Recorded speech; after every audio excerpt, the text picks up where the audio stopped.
শ্রীমদ্ ভগবদ গীতা দ্বিতীয় অধ্যায়, নাম সাংখ্যযোগ, শ্লোক সংখ্যা 22।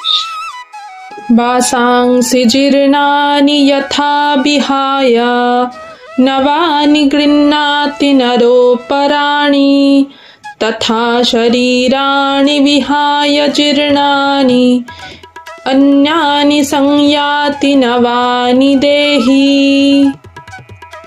ভগবান শ্রীকৃষ্ণ অর্জুনকে বললেন, মানুষ যেমন জীর্ণ বস্ত্র পরিত্যাগ করে নতুন বস্ত্র পরিধান করে, দেহীও তেমনি জীর্ণ দেহ ত্যাগ করে নতুন দেহ ধারণ করে।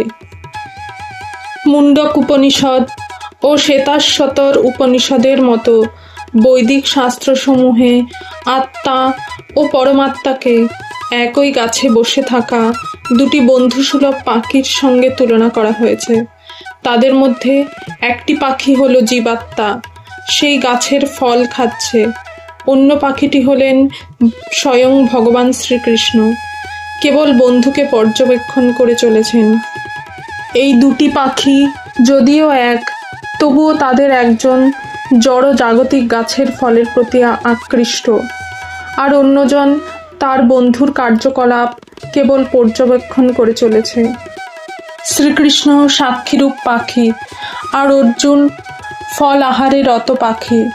যদিও তারা একে অপরের বন্ধু, তবুও তাদের একজন প্রভু এবং অন্যজন ভৃত্য। পরমাত্মার সঙ্গে তার এই সম্পর্কের কথা ভুলে যাওয়ার ফলেই জীবাত্মা এক গাছ থেকে আরেক গাছে অথবা এক দেহ থেকে আরেক দেহে ঘুরে বেড়ায়।